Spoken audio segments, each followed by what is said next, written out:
여러분은 성경의 인물들 가운데서 어떤 사람이 하나님의 가장 많은 사랑을 받았다고 여러분은 생각합니까? 어떤 사람은 아브라함이 하나님의 가장 큰 사랑을 받았을 것입니다. 어떤 사람은 모세가 하나님의 은총을 입은 사람이 모세만한 사람은 없을 겁니다. 또 어떤 사람은 아닙니다. 다니엘 같은 사람. 그 다니엘 같은 사람이 하나님의 최고의 사랑을 받았죠. 또 다른 사람은 아니 뭐니 해도 그 지혜를 하나님의 그 지혜를 충만히 받은 솔로몬만큼 하나님의 사랑과 은총을 입은 사람이 어디 있겠습니까? 이렇게 말을 할 수도 있지만은 여러분, 성경은 이 다윗을 향하여서 다윗은 하나님의 마음에 합한 자라, 내가 다윗을 통해서 내 모든 일을 행하리라. 여러분, 다윗만큼 하나님의 이 극진한 칭찬과 사랑을 입은 사람은 없습니다. 여러분, 그럼에도 불구하고 성경은 의인은 없나니 하나도 없다고 또한 바울 사도는 로마에서에서 말씀하고 있습니다. 여러분, 다윗이 비록 하나님의 사랑을 무한한 사랑을 입었지만은 다윗 또한 허물이 많은 사람이에요. 여러분, 성경 속에서 다윗의 허물을, 치명적인 허물을 두 가지를 들라고 한다면은 여러분은 무엇을 꼽을 수가 있겠습니까? 여러분, 그것은 사무엘서에 등장하는 바로 자신의 신하 우리아의 아내였던 바세바를 이 왕의 권력으로 급탈하는 그 간음의 사건과, 또 하나는 이 사무엘하 24장 마지막 장에 가면은 바로 인구조사를 한 이 사건이, 이 두 사건이 사무엘서에서 등장하는 이 다윗의 치명적인 범죄인 것을 볼 수가 있죠. 여러분, 보통 사람들은, 우리 성도들은 이 다윗이 남의 아내를 겁탈한 이 사건은 잘 기억을 하지만은 다윗이 인구조사를 한 사건에 대해서는 잘 그렇게 치명적인 문제로 생각을 하지 않습니다. 과연 그럴까요? 여러분, 그래서 이 역대기에서는 이 사무엘서에서 기록하고 있는 이 다윗의 두 가지 범죄 가운데서 이 바세바를 범한 것은 이 역대기에서는 반복하지 않습니다. 그런데 역대기에서 백성의 수를 계수한 이 사건은 역대기에서도 반복적으로 기술을 하고 있다는 것을 볼 수 있습니다. 그럼 왜 바세바를 범한 사건은 기록을 하지 않으면서 역대기에서는 백성을 계수한 이 사건은 반복적으로 기록을 할까요?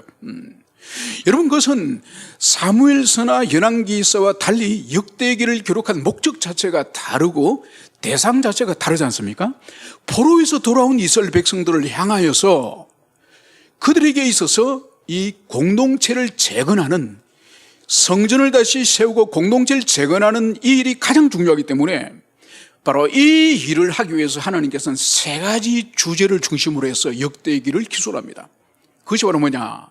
이 재건 공동체는 반드시 여호와의 신앙으로서 하나 될 것임을 하나님 말씀하시고, 두 번째로는 비록 그들이 황폐화된 예루살렘으로 돌아왔지만은 다윗과 맺은 하나님께서 다윗 언약이 영원하며 포로귀한 그들에게도 유효하다는 것을, 이것을 심어주기 위해서 다윗 언약을 아주 강조합니다. 그리고 세 번째는 뭐냐?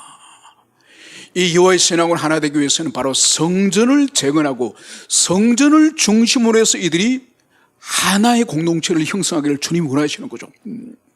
그래서 오늘 우리가 다루는 이 인구조사의 이 문제는, 이 사건은 바로 성전 건축의 문제와 직결되기 때문에 이것을 역대기에서 기술하고 있는 그것을 볼 수가 있습니다.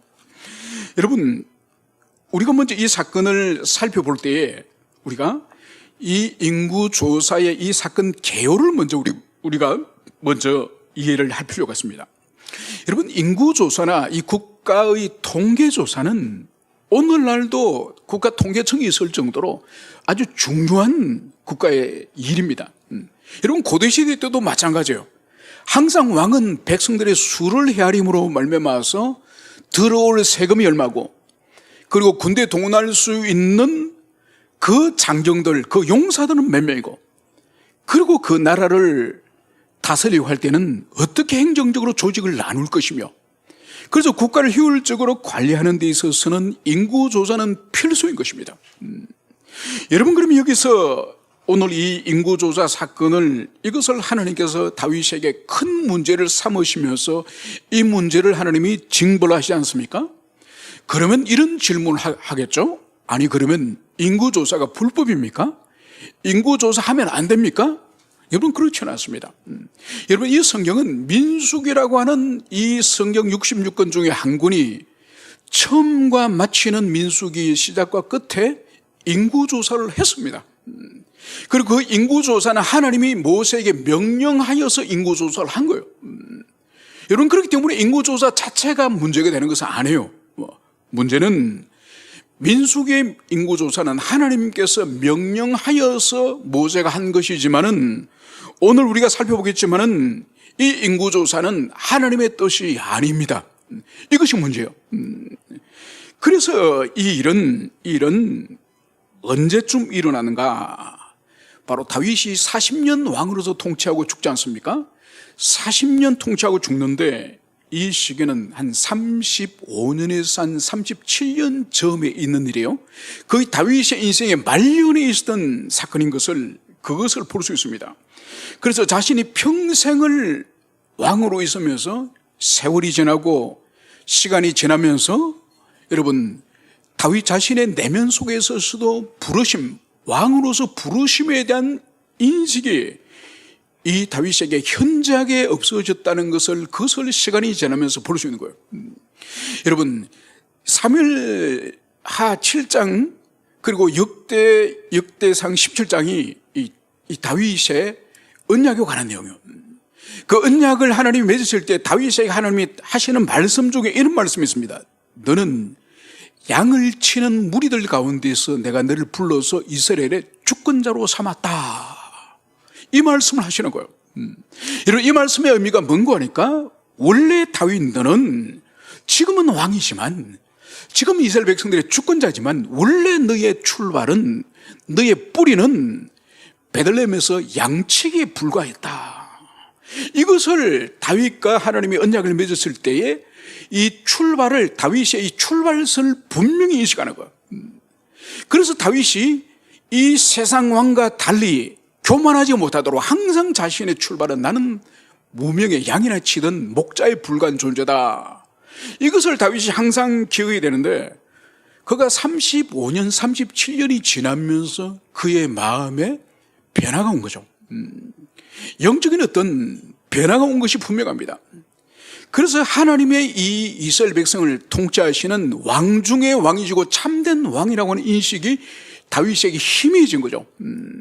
그래서 이 왕국은 나의 왕국이다, 다윗의 왕국이다, 이런 마음이 이 다윗의 마음속에 형성되어 갔다는 이것을 볼 수 있습니다.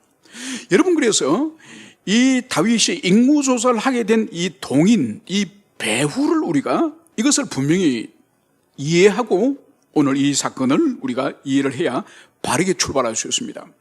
여러분, 이 사건의 출발에 대해서는 사무엘하 24장 1절에서 말씀을 하고 있고, 이 동일한 이 말씀을 역대상 21장 1절에서도 이 동일한 이 다윗의 이 범죄의 이 출발, 무슨 동기로 이 일이 시작됐는지 그것을 말씀합니다. 제가 두 구절 읽어드리겠습니다. 먼저 사무엘하 24장 1절은 이렇게 말씀하고 있습니다.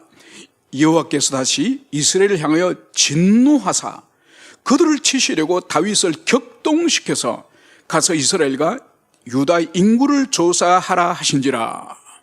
여러분, 이 사무엘하에서는 여호와 하나님이 이스라엘을 향해서 지금 진노하시는 거예요.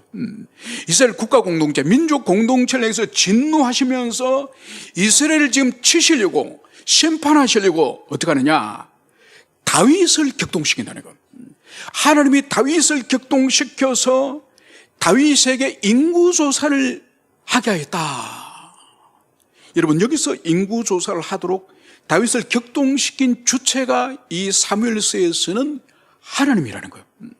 하나님이 다윗에게 격동시켰다, 이렇게 기소를 하고 있지만은 우리가 묵상한 역대상 21장 1절에서는 이렇게 기소합니다. 사탄이 일어나 이스라엘을 대적하고 다윗을 충동하여 이스라엘을 계수하게 하니라. 여러분, 역대기에서는 이스라엘을 대적하고 다윗을 충동시킨 주체가 사단이라는 거예요. 그래서 하나님께서가 아니라 사탄이 충동하여서 이스라엘을 계수하도록 하였다. 여러분, 이 두 본문을 비교하면 완전히 서로 모순되는, 충돌되는 그런 말씀처럼 보입니다. 왜냐하면 다윗을 충동하여서 백성의 수를 계수하는 이 일을 사무엘서는 하나님이 주체가 된 것처럼 말씀하고 있고, 그리고 역대기에서는 사탄이 다윗을 충동하여서 이 일을 하게 한 것처럼 이렇게 보이는 거예요. 여러분, 그래서 이 성경 해석에 있어서 여기서 필요한 것이 바로 뭔가 하니까 성경을 문자적으로 해석하는 것도 가장 본질적으로 중요하지만은 이 두 구조를 해석함에 있어서 필요한 것이 바로 뭔가 하니까 성경을 교리적으로 해석해야 되는 거예요. 여러분, 교리를 모르면 이런 본문을 가지고 불신앙의 사람들은 성경이 66권이 무하다고, 하나님 말씀이 오류가 없다고, 여기 오류가 있잖아 한쪽에서는 다윗을 하나님이 충동시켰다고, 한쪽에서는 사단이 충동했다고 한다. 성경끼리 충돌하잖아. 성경은 오류가 있는 거야. 여러분, 그런 뜻이 아니죠. 그래서 여기서 필요한 것이 성경 해석에서 교리적 해석. 여러분, 첫째 우리가 해석해야 될 것은 바로 뭐냐? 하나님은 선하시고 의로우시며 그분은 완전하시다고 하는 하나님의 성품으로부터 해석을 출발해야 됩니다. 여러분, 다윗이 백성들의 수를 헤아린 이것은 하나님이 기뻐하지 않는 죄요.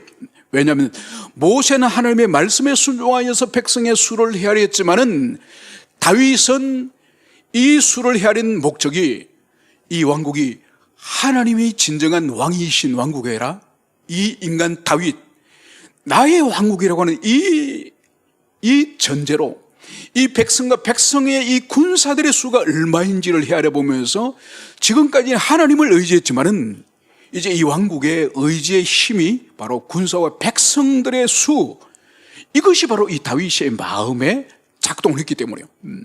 그래서 출발이 동인이 전혀 다르죠, 그죠? 그래서 이 불신앙을 하나님이 충동할 리가 없는 거예요. 하나님이 선하시고 이루신 분이기 때문에. 그러면 어떻게 해석해야 되느냐?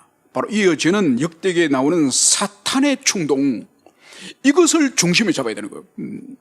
그래서 사탄이 이 다윗의 마음에 이 백성들과 군사의 수를 헤아려서 자기 왕국의 이 번성함을 통해서 이 마음이 교만해지고 높아지는 이것을 사탄이 충동하는 거예요.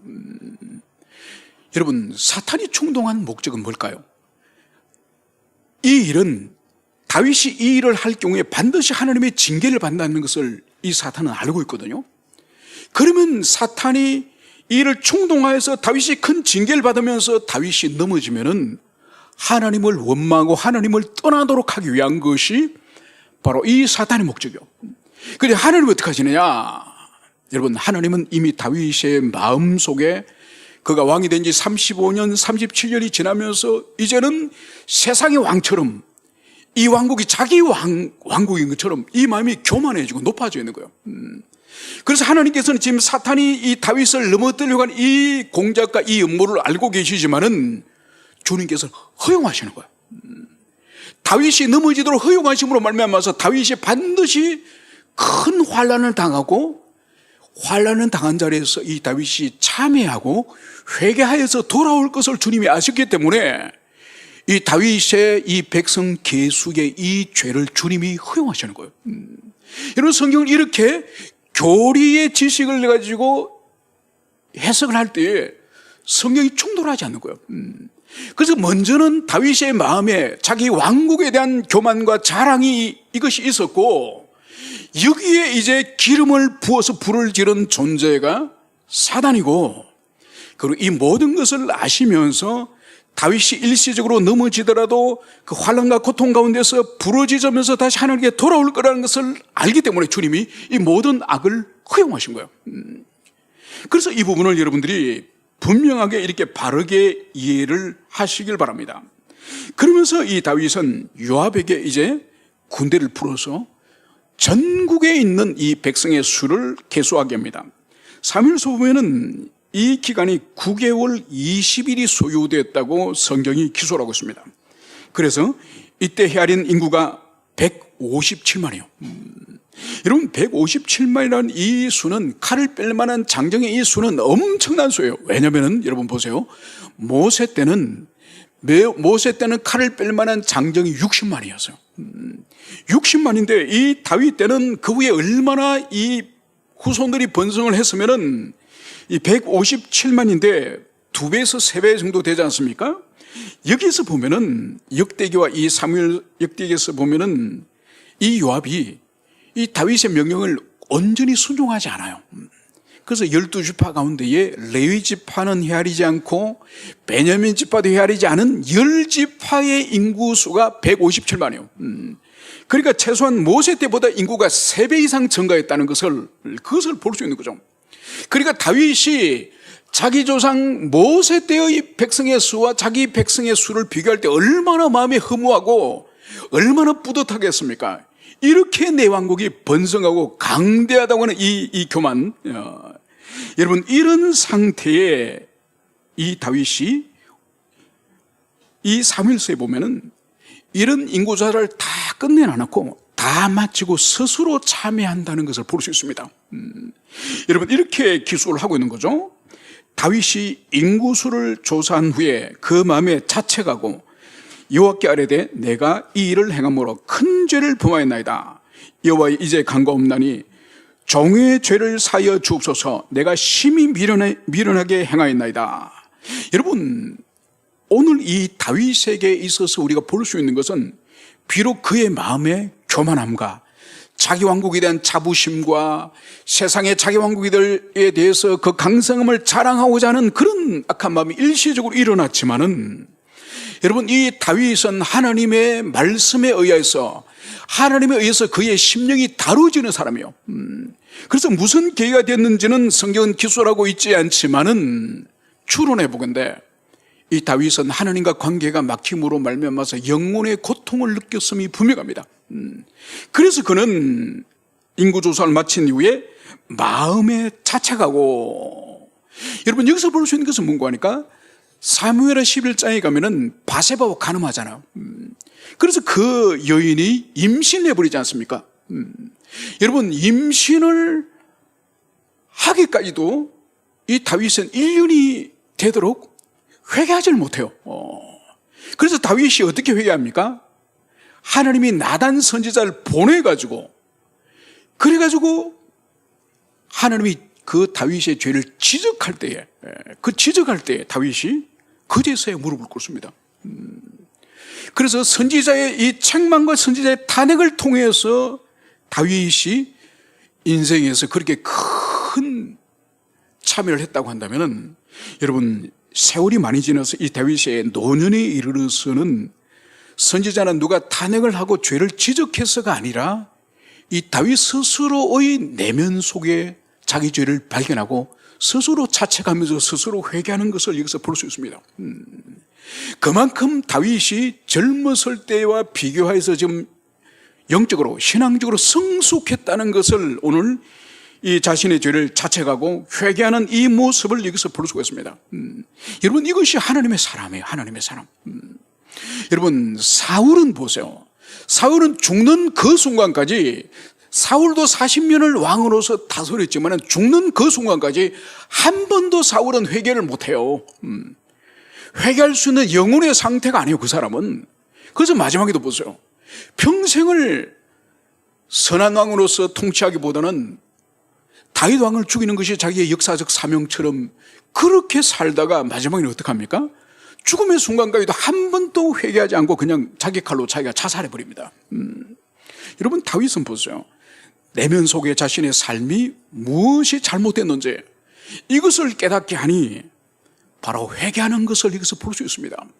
그런데 여러분 우리가 오늘 읽지 않았지만 그 앞부분에 보면 회개하였지만은 이 선지자 갓이 와서 다윗에게 무엇을 말하는 거죠? 하나님이 당신에게 이제 형벌을, 이제 징계를 내릴 텐데 3가지 중에서 1가지를 택해라. 주님이 그 말씀을 갓 선지자에게 전달하지 않습니까? 그것이 뭐죠? 3년간 국가 전체적으로 기근을 만나든지 3달 동안 원수들에게 쫓겨서 피해 다니든지 아니면 3일 동안 여호와의 칼인 바로 전염병이 전국을 휩쓰던지 이 세 가지를 하나님이 선택을 한 가지를 하라고 말씀합니다. 여러분, 우리가 이 부분을 읽다 보면은 이해가 안 되는 부분이 있습니다. 왜냐하면 다윗이 진실로 참회를 했고 회개를 했는데 하나님이 형벌을 이 징계를 선택을 하라니 아마 용서하시면 징계도 없는 게 아닌가?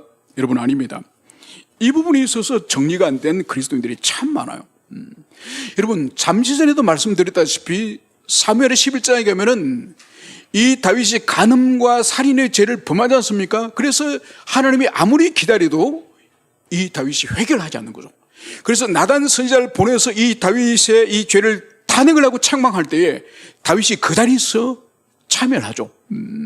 여러분, 참여를 하면서 이 나단의 입에서 무엇을 말합니까? 하나님이 당신의 죄를 사하셨습니다. 사하셨습니다 하면서 아이가 출산하잖아요. 아이가 죽습니다. 그러면 그 부분에 있어도 사람들이 혼란을 느끼는 거죠. 죄 사하셨다고 하는데 왜 애는 왜 죽이시냐? 여러분, 하나님은 사랑의 하나님이시지만은 공의 하나님이세요. 그래서 다윗이 진실로 자신의 살인과 간음에 대해서 참여했을 때에 하나님이 다윗을 사랑하기 때문에 죄를 사해 주신 거예요. 여러분, 원래 죄를 사하지 않고 모세 율법에 따르면은 살인죄는 죽음이요, 간음 이혼죄 여인을 겁탈한 것도 죽음이요. 원래는 율법대로 하면은 다윗은 죽어 마땅한 사람이에요. 그래서 주님이 다윗을 용서해 주셨다는 의미는 다윗이 율법대로 죽임을 당하지 않는 거죠. 그러나 하나님께서는 이 다윗의 내면의 연약함과 이 다윗이 거룩하고 정결하게 살도록 하기 위해서 어떻게 하십니까? 징계를 주시는 징계를. 그래서 그 아이의 생명을 거두가시는 거죠. 그것처럼 오늘 여기서도 이 다윗이 비록 자신이 인구조사를 한 것을 참회하였지만은 이 주님은 그 죄를 용서하셨지만은 그러나 징계하시는 공의 하나님이신 것을 이것을 볼 수 있습니다. 여러분, 징계는 하나님의 화풀이가 아니에요. 하나님 분노하시기 때문에 화풀이 하는 것이 징계가 아니라 바로 그 사람을 보호하고 그 사람을 사랑하기 때문에 주님께서 징계하시는 거예요. 왜냐하면 이 아픔의 징계, 이 징계가 우리의 인격과 우리 영혼에 깊이 박히기 때문에 오래오래 그 징계의 고통이 우리에게 남아있는 거죠. 그래서 하나님께서는 비록 아프지만은 징계를 허용하시는 이유는 우리를 사랑하시고 우리를 보호하시고 죄로부터 우리가 다시는 감염되지 않도록 하기 위해서 우리에게 혹독한 징계를 허락하시는 그것을 볼 수 있습니다. 그래서 여러분, 이 세 가지 가운데서 이 다윗은 여호와의 칼인 전염병을 선택하죠. 그래서 여호와의 사자가 이스라엘 전역을 전염병을 이제는 붙들었을 때 하루에 7만 명이 죽는 이 일이 일어납니다. 여러분, 그래서 이 백성들의 이 죽음을 볼 때는 여러분, 압살롬의 반란보다 이것이 더 큰 일이에요. 여러분, 압살롬의 반란에서는 에브라임 그 산지에서 2만 명이 죽어요. 2만 명이 죽지만은 이 인구조사로 말미암은 이 죄로 말미암아서 죽임을 당하는 사람들은 전염병으로 7만 명이 죽는 거죠. 그러니까 하나님 보시기에는 다윗과 이스라엘 백성들이 가지고 있던 그 내면의 패역함, 그리고 다윗은 자신의 왕국이라고 하는 이 교만함, 하나님을 자기 인생의 변두리로 밀어붙여버리고 자신이 자기 인생의 주인이라고 하는 이 교만함, 이것을 얼마나 하나님이 분노하셨는지 이것을 볼 수 있습니다. 여러분, 오늘도 마찬가지입니다. 우리가 꼭 누구를 해코지하고 다른 사람의 물건을 훔치고 다른 사람에게 피해를 주고, 여러분, 이런 것만 죄가 아니에요. 오히려 이것보다 하나님께서 우리에게 더 우리를 심각하게 주님이 생각하시는 뭔가 하니까 내 인생은 내 거야. 내 인생은 내 거야. 내가 이렇게 열심히 살고 내가 이렇게 열심히 인생에 무슨 족적을 남기고 업적을 쌓고 이건 내 인생이야. 그래서 내가 내 인생을 내 뜻대로 좀 하겠다는데, 여러분, 이것이 바로 다윗의 인구조사의 배경이 되는 그 마음이에요. 여러분, 그래서 가장 하나님께서는 혐오하시는 죄들이 여러 가지가 있겠지만 그 중에 하나가 하나님의 주권을 밀어내고 자기 주권을 자기 인생에 차지하는, 여러분, 이것을 주님은 가장 싫어하시고 혐오하신다는 것을, 그것을 볼 수가 있습니다.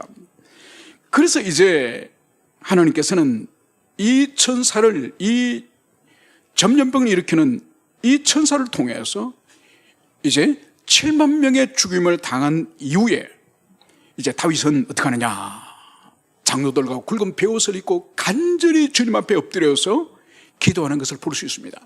그래서 다윗이 하나님께 이렇게 기도하죠. 하나님, 백성의 수를 계수하게 한 사람은 제가 아닙니까? 제가 그 짓을 명령했는데 아버지 하나님, 이 백성들이 무슨 죄가 있습니까? 차라리 저의 아버지 집과 나를 치소서.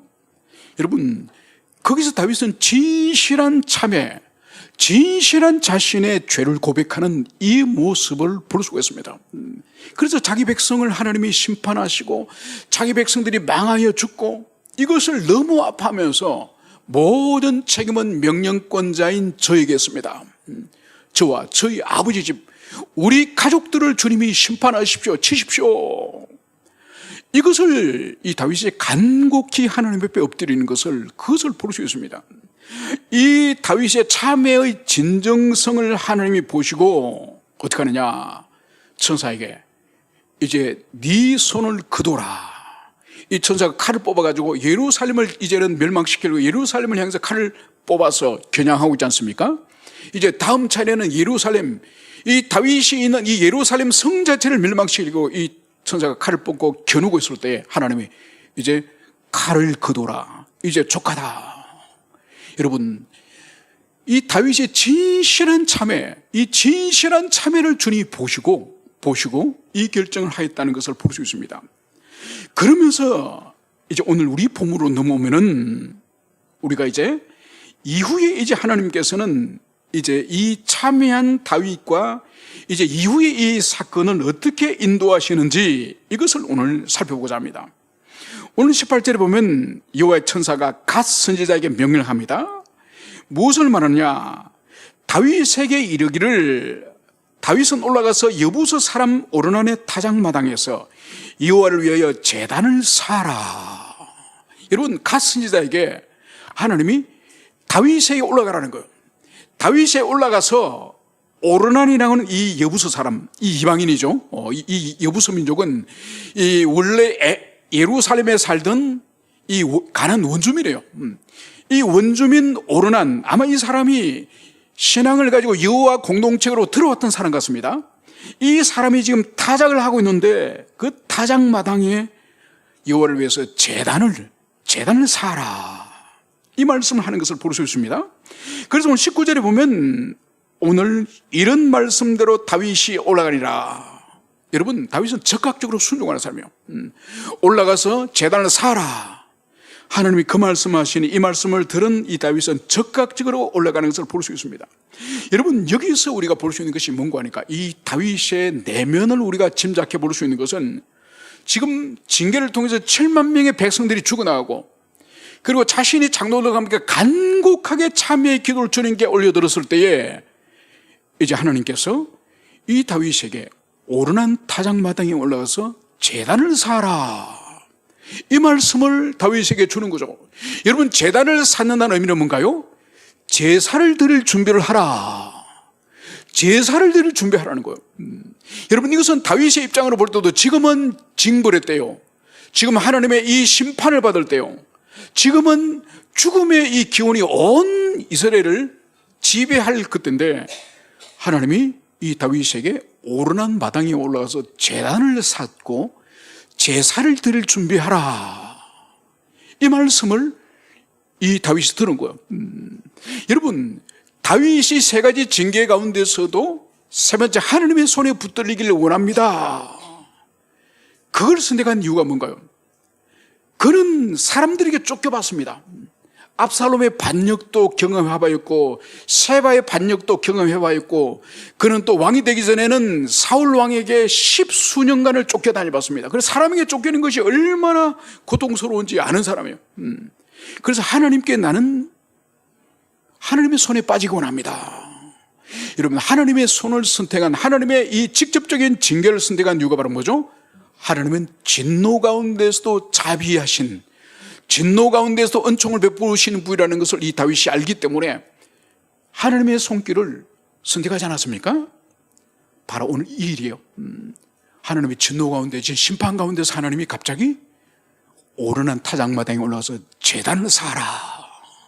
아마 이 말씀을 듣는 순간 이 다윗의 이 머릿속으로는 하나님의 은총과 자비가 이 스치고 지나갔을 것입니다. 그래서 즉시 다윗은 올라가서 이제 이 오르난 타작마당으로 올라가는 것입니다. 이때 이 오르난 타작마당에 이 오르난이 내 아들과 타작을 하다가 하나님의 천사가 나타난 것을 보고 숨습니다. 그리고 나서 잠시 후에 다윗이 이 타작마당으로 올라가는 이 모습을 보고 이 오르나단이 이제 타작마당에 나와서 얼굴을 땅에 대고 다윗에게 절하는 거예요. 여러분, 이것을 볼 때에 이 오르나는 다윗에 향한 평소 존경하는, 그가 하나님의 훌륭한 성군이라고 하는 그 인정이 이 오르나에게 있는 것을 볼 수 있습니다. 그래서 오늘 이 다윗은 단도직입적으로 22절에서 오르나에게 말합니다. 이 타작하는 곳을 내게 넘기라. 너는 상당한 값으로 내게 넘기라. 내가 여호와를 위하여 여기 한 제단을 쌓으리니 그리하면 전염병이 백성 중에 그치리라. 여러분, 지금 다윗은 단도직입적으로 오르나에게 이 타작, 지금 너희들이 타작하는 이 타작 마당을 나에게 넘겨라. 내가 상당한 값으로, 충분한 보상으로 이 타작 마당을 내가 사기를 원한다. 왜냐하면 여호와를 위해서 여기에 제단을 쌓으면은 바로 하나님이 지금 전염병을 내리신 이 질병이 여기서 멈출 것이다. 정확하게 이 다윗은 하나님의 뜻을 정확하게 지금 알고 있는 거죠. 그래, 하나님은 갓 선지자를 통해서 제단을 쌓으라고만 말했지만은 이 다윗은 이 제단을 쌓는 목적이 하나님과의 제사를 통해서 하나님과 관계가 회복되어지고, 그러면 지금 하나님이 내리고 있는 이 전염병이 멈출 것이라는 이것을 정확하게 지금 오르난에게 설명해 주는 것을, 이것을 볼 수 있습니다. 그래서 이 오르난의 이 신앙과 이 됨됨을 23절에서 볼 수 있죠. 오르난이 다윗에게 말하되 왕은 취하소서, 내 주 왕께서 좋게 여기시는 대로 행하소서. 보소서, 내가 이것을 드리나이다. 소들은 번제물로, 곡식을 뜨는 기계는 화목으로, 마른 소재물로 삼으시기 위하여 다 드리나이다. 여러분, 다윗 왕으로부터 이 오르나는 이 타작마당을 살려고 하는 목적이 바로 지금 이 창궐하고 있는 이 전염병, 이 전염병을 멈추도록 하기 위해서 하나님께 제사를 드리기 위해서 지금 이 땅이 필요하다는 것을 알고, 이 오르나도 감동이 되어서 어떻게 했죠? 왕이시여, 그냥 왕이 이 땅을 다 가지십시오. 그리고 이 소도 이제 하나님께 드릴 제물로 사용하시고, 그리고 타작마당에 사용한 이 모든 나무들, 이 기구들은 화목으로서 불 지피는 화목으로 사용하시고, 그리고 타작하는 이 밀은 하나님께 소재로 이제는 바치는 제물로 사용하십시오. 왕이여, 자유롭게 이 모든 것을 하나님과 당신께 드리나이다. 사용하십시오. 그러니까 이 오르난도 믿음을 가지고 있는 하나님의 사람이라는 것을, 이것을 여기서 볼 수 있는 거죠. 그러나 다윗은 24절에서 이렇게 말합니다. 그렇지 아니하다. 내가 반드시 상당한 값으로 살리라. 내가 여호와께 드리려고 네 물건을 빼앗지 아니하겠고 값없이는 번제를 드리지도 아니하리라. 여러분, 다윗의 또한 인간의 됨됨이, 그의 신앙의 이 신실함을 여기서 볼 수 있지 않습니까? 자기 백성이 그것을 기꺼이 바치려고 한다 할지라도 그렇지 않다.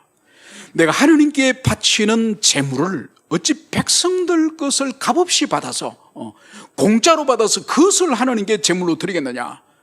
나는 그럴 수 없다. 그래서 값없이는 번제를 드리지도 아니하리라. 그래서 다윗은 그 특값, 그 땅값으로서 금 600세겔을 달아서 오르나에게 주고, 여러분, 사무엘서에 보면은 은 50세겔을 달아서 줬다는 거예요. 그런데 여기서는 금 600세겔, 엄청난 이 가격의 차이죠, 그죠? 그건 또 뭘까? 여러분, 사무엘서에서 은 50세겔은 곧 타작마당을 말하는 거예요. 그 타작마당에 해당되는 가격이지만은 여기서 금 600세겔은 이 타작마당을 둘러싸고 있는 이 산 전체, 이 산 전체를 이 다윗이 구입한 거예요. 여러분, 금 600세겔은 오늘날로 환산을 해보니까 이게 금 7kg 정도 됩니다. 그래서 오늘날은 금 1kg가 한 1억 5천 정도 하더만요. 그러니까 이 금 600세겔은 오늘날로 시가로 하면은 10억 정도 되는 돈이에요. 엄청난 큰 돈이죠. 이 돈을 달아주고 이 타작마당이 포함된 이 산 전체를, 구입한 이것을 볼 수 있습니다. 그러면서 26절에 보면 거기에 이제 드디어 제단을 샀고 번제와 화목제를 여호와께 드리고 그리고 여호와께 아뢰었더니 다윗이 하나님께 기도했다는 거예요. 하나님께 사죄를, 하나님의 속죄를 요청하는 간곡한, 그리고 우리 백성들을 이날을 불쌍히 여기달라고 하는 이 간곡한 기도를 드렸겠죠.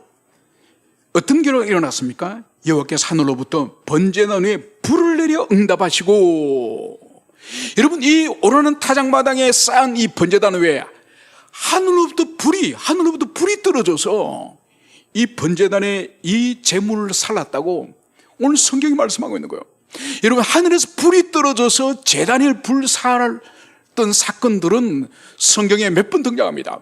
그러니까 이 다윗이 오르는 타작마당에서 지금 제사 드릴 이 사건, 이때 불이 떨어진, 이전에 불이 떨어진 사건은 뭐가 있습니까? 유일하게 레위기 9장에 가면 이제 모세와 아론이 성막을 모두 다 건설하고 이제 시내산을 출발하기 전에 거기서 성막을 완성하고 나서 제사를 드리지 않습니까? 첫 번째 제사를 드릴 때 하늘로부터 불이 떨어지는 거죠. 하늘에 불이 떨어져서 이 첫 번째 제사의 제단의 불을 하늘의 불로, 하나님의 불로서 그 제단이 제물이 불타는 거예요. 여러분, 이 제사를 하고 나서 이 아론의 두 아들이 불타 죽지 않습니까? 그때 왜 불타 죽죠? 여호와께서 지정하지 않는 다른 불로 하나님께 분향했기 때문에 죽었다는 거예요. 여러분, 하나님을 섬기는 이 불은 하나님이 직접 주신 하늘의 불로 섬기되는 거예요. 이 짐승을 불태우는 번제단의 불도 마찬가지고, 또 성수 안에 있는 이 향을 태워드리는 이 분향도 마찬가지고, 이 모든 것은 하늘에서 내려온 이 불로서 하나님을 섬기게 되는데, 그 아론의 두 아들이 아마 술을 마신 것 같습니다. 혼미해서 정신이 없어서 지정된 하나님의 불이 아닌 다른 불을 켜가지고 분향을 하다가 여호와의 불이 나와서 두 아들을 태워줘 버린 거죠. 그리고 최초의 하늘로부터 불이 떨어진 것은 레위기 9장에 최초의 성막의 제사 사건을 한다면은, 오늘 두 번째로 이 다윗이 쌓은 오르난 타작마당의 하늘의 불로서 이 제사를 지금 하나님 받으신 거예요. 하나님 응답하신 거예요. 여러분, 그 다음에 또 역사 속에서 두 번의 또 하늘의 불이 떨어진 경우가 있죠. 언제죠? 솔로몬이 성전을 완성하고 나서 하늘에서 불이 떨어집니다. 그리고 또 한 번은 어디죠? 갈멜산에서 엘리야가 우상 숭배자들과 대결할 때에 우상 숭배자들은 칼로 자기 몸을 난자를 하면서 춤을 추면서 기도를 해도 바알과 아세라는 응답하지 않습니다. 이 엘리야는 단 한 번의 기도를 통해서 하늘에 불이 떨어져서 갈멜산 위에 제단에 불이 붙은 거죠. 그래서 하늘에 불이 떨어졌다고는 이 의미는 뭔가 하니까 하나님이 기쁘시게 그 제사를 받으시고 하나님이 응답하셨다는 그 의미가 바로 여기 있는 거죠. 그러면서 이 제사를 주님이 받으시고 나서 27절에 보면 여호와께서 천사를 명령하시매 그가 칼을 칼집에 꽂았더라. 하나님이 천사에게 칼을 네 칼집에 꽂아라. 여러분, 이것은 은유고 상징이죠, 그죠? 칼을 꼽았다는 의미는 지금까지 이스라엘 전역에서 이제 전염병으로 죽어가던 이 전염병이 이제는 멈췄다, 이제 종식되었다, 이런 의미인 것을 볼 수 있습니다. 그러면서 28절, 이때에 다윗이 여호와께서 여부스 사람 오르난의 타작마당에서 응답하심을 보고 거기서 제사를 드렸으니, 여러분, 이 제사는 단회적으로 한 번으로 끝났다는 것이 아니에요. 이제 여부스 사람 타작마당에서 하나님이 이 제사를 받으셨음을 보고 다윗이 계속적으로 여기서 제사를 드리는 거예요. 여러분, 왜 여기서 드리냐? 29절이 그것을 말씀합니다. 옛적에 모세가 광야에서 지은 여호와의 성막과 번제단이 그때 기본 산당에 있었으나 다윗이 여호와의 천사의 칼을 두려워하여 감히 그 앞에 가서 하나님께 묻지 못하였더라. 여러분, 다윗이 인구조사를 통해서 하나님의 큰 벌을 받았지 않습니까? 이 벌을 받고 난 이후에 지금 현재적으로 하나님의 법궤와 하나님의 성막은 기본 산당에 있다니까요. 산당에 있는데 이 다윗은 자신이 하나님께 지었던 불순종과 이 죄 때문에 하나님께 또 이 하나님의 벌을 받을까 두려워서 기본 산당을 가지를 못했던 거예요. 이 두려움이, 이 하나님의 두려움이 이 다윗의 내면 가운데 있던 거예요. 하나님은 다윗의 그 마음을 아시고 기본 산당이 아니라 오르는 타작마당에 쌓았던 이 제단에서 계속적으로 이제는 제사를 드리도록 주님이 허용하신 거예요. 그러면서 우리가 마지막 22장 1절을 이제 읽어드리면 다윗이 이르되 이는 여호와 하나님의 성전이요 이는 이스라엘의 번제단이라 하였더라. 여러분, 이제 기본 산당이 아니라 이 오르는 타작마당을 다윗이 반복적으로 제사를 드리고 이곳에서 하나님을 교통하고 하나님을 만나면서 이제 다윗이 선언하는 것이, 선포하는 것이 바로 이 22장 1절 말씀이에요. 그래서 이는 이 오르는 타작마당과 이 타작마당의 이 제단은 여호와의 성전이요 하나님의 전이요 이스라엘의 번제단이라. 여러분, 아직 하나님의 성전을 짓기도 전이에요. 짓기도 전인데 오늘 다윗은 바로 이 오란 타작마당과 이 제단을 향해서 하나님의 성전이라 부른 거. 여러분, 이것은 창세기 가면은 베델에서 이 야곱이 밤중에 하나님을 만나는 꿈을 꾸지 않습니까? 그래서 그 광야 베델에서 꿈속에서 이 하나님을 그 자리에서 만나고 아침에 일어나서 눈을 떠서 어떻게 고백합니까? 여기는 하나님의 전이로다. 광야인데 거기를 하나님의 전이라는 거예요. 여러분, 오늘은 타작마당도 지금은 그냥 평평한 타작마당이요. 그 타작마당 한가운데 돌로서 제단을 쌓은 이 제단을 향해서 바로 여기는 여호와의 성전이요 이스라엘의 번제단이라, 이렇게 지금 이 다윗이 선포하는 거예요. 여러분, 이게 무슨 의미를 가지고 있느냐? 여러분, 이 역대하 3장 1절에 가면은 이렇게 기술을 하고 있습니다. 솔로몬이 예루살렘 모리아산 여호와의 전을 건축하니. 여러분, 오늘 이 터는, 이 오르난의 이 터는 이제 다윗이 이 산 전체를 구입한 이유는 장차 여기에 성전을 지을 계획을 가지고 있는 것. 이것이 오르난의 타작마당이라고 이 여기서는 사무엘서와 여기서는 기록하고 있지만은 역대하에서는 오르난의 타작마당이라 말하지 않고 모리아산이라고 말하는 것. 여러분, 모리아산은 어떤 곳인가요? 창세기 22장에 가면은 아브라함을 향해서 하나님께서 네 독자 아들, 백세해 줬던 독자 아들을 나에게 번제로 바쳐라. 어디서 바칠까요? 모리아산에서 3일 걸어가서 모리아산에서 바쳐라. 여러분, 오래전 이 다윗의 이 조상 아브라함이 그의 독자 아들을 불태워서 바치려고 하였던 그곳이 바로 이 오르난 타작마당이고 이곳이 모리아산이에요. 여러분, 여기서 우리가 볼 수 있는 것이 뭔가 하냐? 하나님의 이 성전의 계획, 이 성전의 계획은 더 거슬러 올라가면 자기의 독자 이 이삭을 바쳐서 하나님께 드리는 이 아브라함의 마음, 이 아브라함의 마음은 성자 그리스도 예수, 독자이신 성자 그리스도 예수를 십자가 못 박아 죽게 하여서 우리 인류를 구속하기 위한 아버지 하나님의 마음을 일찍이 아브라함을 통해서, 창세기를 통해서 우리에게 보여주셨죠. 바로 그 장소에 다윗으로 하여금 이제 성전을 세우게 하는 거죠.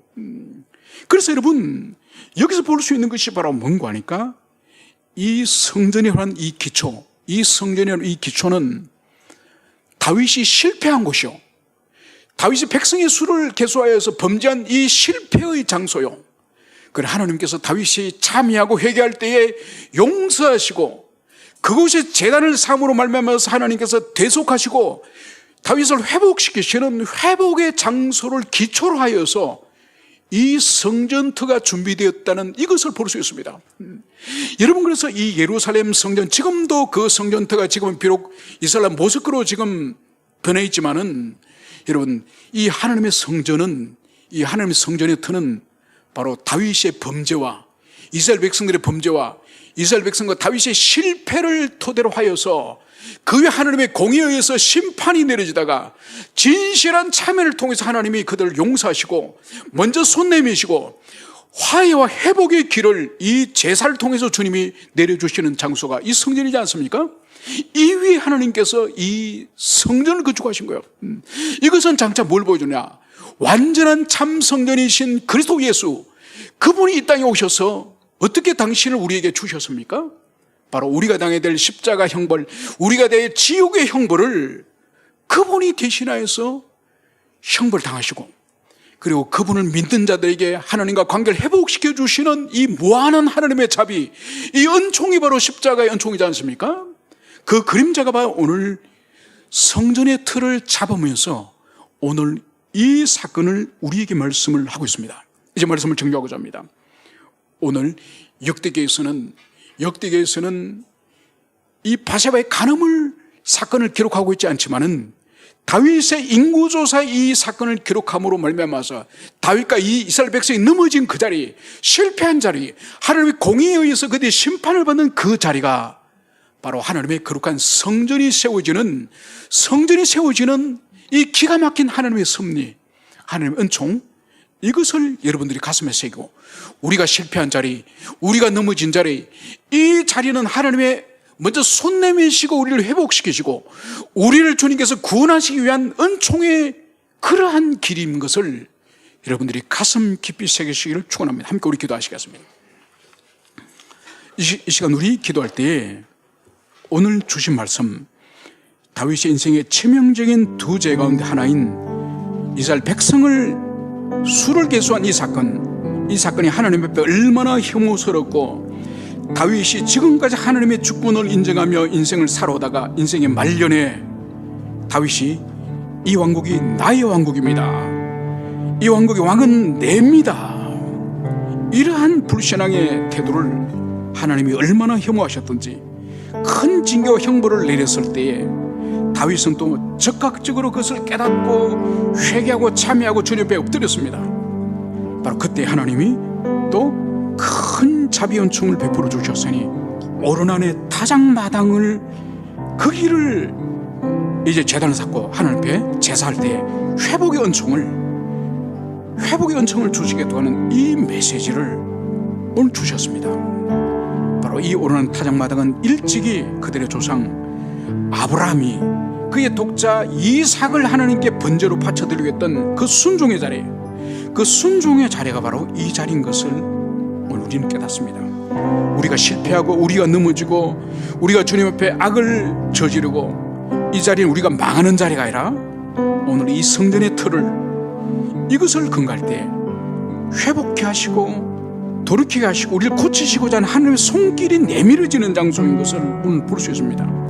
오늘 이 말씀을 기억하며 하나님, 우리가 넘어지는 자리가 다시 일어서는 자리가 되게 하시고 하나님이 우리를 징계하시는 자가 회복의 자리가 될 수 있도록 도와주시고 우리로 하여금 이 말씀에 깊이 가슴에 새기고 우리 영적으로 전진할 수 있도록 함께 기도하시겠습니다.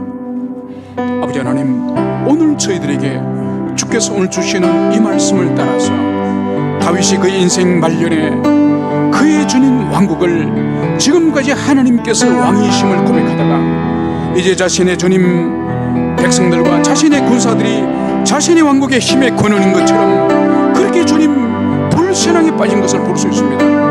하나님은 이것을 얼마나 혐오하시며 얼마나 큰 죄인지 그 나라의 주님 큰 전염병을 보내셔서 7만 명이 죽게 하신 것을 볼 수 있습니다. 그러나 다윗은 적극적으로 회개하고 참여할 때에 하나님께서는 그의 죄를 용서하시되 그러나 징계를 멈추지 않으셨으니 세 번째 징계인 바로 전염병을 통해서 7만 명이 죽었던 것을 볼 수 있습니다. 아버지 하나님, 이 다윗은 간곡히 자신의 아버지 집에 주님 징계를 주실 것을 간구할 때 하나님께서는 제사의 방법을 통해서 오르내는 단장마당에 올라서 번제단을 쌓고 그곳에 제사를 드릴 때에 이 전염병이 멈추고 하나님의 천사의 칼을 거두는 일이 일어났음을 볼 수 있습니다. 아버지 하나님, 이 오르내는 이 타작마당은 일찍이 아브라함이 그의 아들 독자주님 이삭을 하나님께 바쳤을 때에 그 땅임을 말씀하고 있습니다. 이것은 또 장차주님 오실 그리스도 예수 우리 주님께서 아버지 이 땅의 죄인을 향하여서 자기 생명 버리시고 모든 죄인을 하늘 앞으로 돌이키기 위한 그 주님의 십자가 대속의 그림자인 것을 깨닫습니다. 저희들 한 사람 한 사람을 주님께 풀어주시옵소서. 우리가 넘어진 자리, 우리가 실패한 자리, 우리가 징계를 당한 자리, 그 자리는 주님의 손길이 우리를 향해 내미는 자리요, 우리 회복의 자리요, 우리가 새롭게 출발하는 자리인 것을 믿습니다. 저희들 영혼을 한 영혼 한 영혼을 붙잡아 주시기를 간절히 원합니다. 아버지 하나님, 다윗과 이스라엘 백성들의 죄를 향해서 하나님이 진노하시며 그들이 큰 징계를 주님께서 내리실 때에 다윗은 이스라엘 백성의 참된 목자로서 아버지 하나님, 백성을 계수하게 한 자는 저인데 저의 백성들에게 벌을 내리지 마시고 저와 저희 가정과 저희 아비 집에 벌을 주십시오. 오늘 참된 목자로서 백성을 사랑하는 마음으로 간곡하게 하나님 앞에 기도했을 때 하나님께서는 다윗의 참된 참회의 기도를 들어주시고 그에게 살 길을 열어주셨으니 바로 오르는 타작마당에 제단을 쌓고 그곳에 하나님께 제사를 드리기를 주님은 말씀하셨습니다. 그 준비를 끝내자 하늘로부터 하늘의 불이 내려져서 다윗의 이 회개와 이 제사를 주님께서 받으셨음을 말씀하고 있습니다. 아버지 하나님, 다윗이 넘어진 그 자리, 실패한 그 자리, 그 자리는 주님이 손 내미신 자리요 주님이 그를 회복시키는 자리인 것을 오늘 성경은 말씀하고 있습니다. 아버지 하나님, 우리가 넘어진 자리, 우리가 실패한 자리, 우리가 범죄한 자리, 그 자리는 우리의 많은 자리가 아니라 우리를 다시 회복시키시고 우리를 새롭게 하시는 주님의 손길인 것을 믿사오니 주님, 우리가 넘어지고 우리가 실패하고 우리가 미끄러진다 할지라도 사탄은 우리가 주님을 원망하고 떠나기를 바라지만은 주님은 우리에게 고난과 징계를 허락하시는 것은 고난을 통해서 돌아오길 원하는 것은 줄 믿사오니 모든 우리 교우들의 심령 가운데 오늘 이 사건의 교훈이 가슴 깊이 새겨질 수 있도록 은총을 베풀어 주시옵소서. 모든 교우들의 심령 가운데 믿음으로 이 말씀을 받을 수 있도록 역사하여 주시옵소서. 어둠과 모든 악의 세력들이 진리의 말씀과 성령의 빛으로 떠나가게 하시고 오직 하나님의 은총과 하나님의 사랑만을 굳세게 붙잡을 수 있도록 역사하여 주시옵소서. 감사를 드리며 거룩하신 예수님 이름으로 기도합니다. 아멘. 이제는 우리 주 예수 그리스도의 은총과 아버지 하나님의 사랑과 성령 하나님의 교통하심이 오늘 말씀을 가슴에 새기며 다윗의 실패와 그리고 하나님의 손내미심과 이것이 모두 협력하여 선을 우리에게 베푸시는 그 주님의 귀한 성품을 가슴에 새기며 주님 뜻대로 살기를 결단하는 의형 주님에게 모든 성도들 가운데 이제로부터 영원히 함께 있을지어다. 아멘.